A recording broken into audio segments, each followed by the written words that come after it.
Hi, and welcome to the Savvy Psychologist Podcast. I'm your host, Dr. Ellen Hendrickson, and every week I'll help you meet life's challenges with evidence-based research, a sympathetic ear, and zero judgment. So for all Savvy listeners, thank you so much for hanging in there for a few weeks of reissues while I moved across the country to start a new job and some new adventures. But now, let's get right back into it.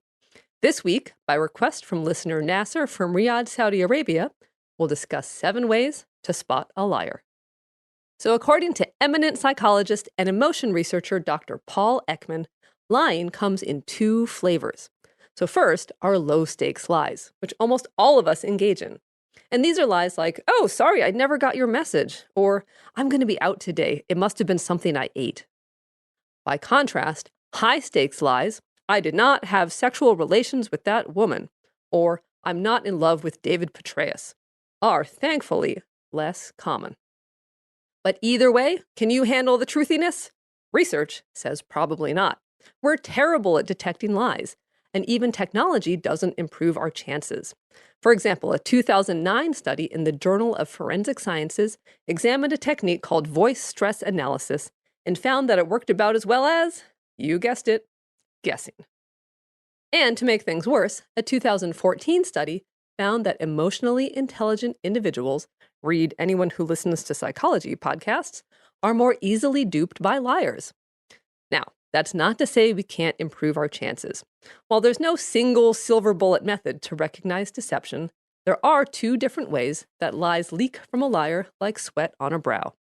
The first set of cues are physiological: gestures, facial expressions, or other ways liars wear their lie on their sleeve. In the following 3 examples, the key is to watch rather than listen. So sign number 1 is duping delight. There's a common myth that something called micro-expressions are proof of lying. So micro-expressions are fleeting, split-second facial expressions that reveal a deliberately covered emotion. However, suppressing an emotion doesn't necessarily mean a lie.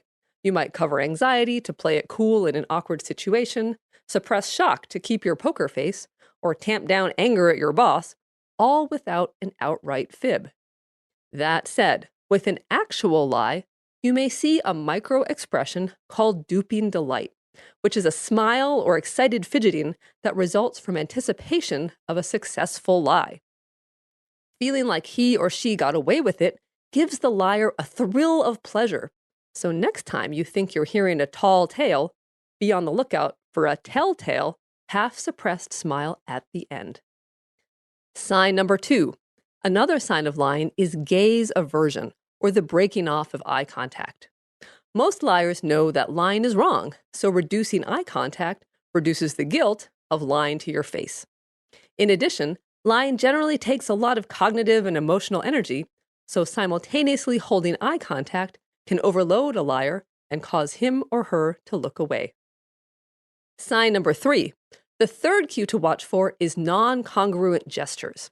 The words are lies, but the body tells the truth. For example, couple strongly confident words, I swear I put the check in the mail on Tuesday, with a shrug of the shoulders, and you know you'll have to wait for your money.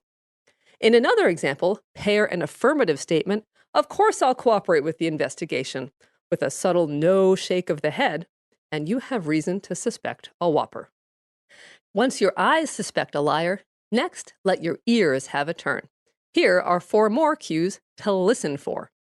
Sign number 4, a story in strict chronological order. When a complex lie is to be told, whether to a CIA agent, the parent of a teenager, or Bob Woodward and Carl Bernstein, liars often rehearse their story, which is usually spun from, logically, start to finish.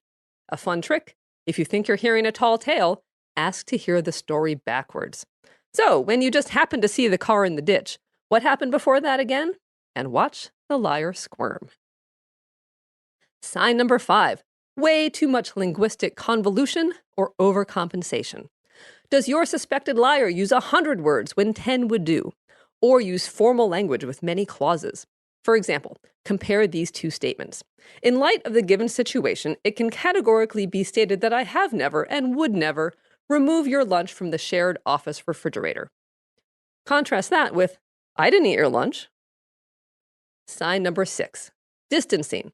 A truth teller names names, while a liar uses impersonal phrases or pronouns. For example, that woman rather than Miss Lewinsky. In addition, liars avoid saying I. For example, instead of I didn't skim off the register, you'll hear no one here would ever skim off the register. Sign number 7, the used car salesman vibe. Liars work really hard to come across as truthful. They smile at all the right moments and say all the right things. But the result often appears contrived and fake, which it is. If you feel like you're being sold a bag of goods, you probably are. In short, a bright, toothy smile probably means a shark. For more on lies and the liars who tell them, the classic book on spotting lies is Paul Ekman's book, Telling Lies: Clues to Deceit in the Marketplace, Politics, and Marriage. If you learned something from The Savvy Psychologist, let me know by liking on Facebook, subscribing to the podcast on iTunes or Stitcher, or subscribing to the biweekly newsletter at quickanddirtytips.com/newsletters.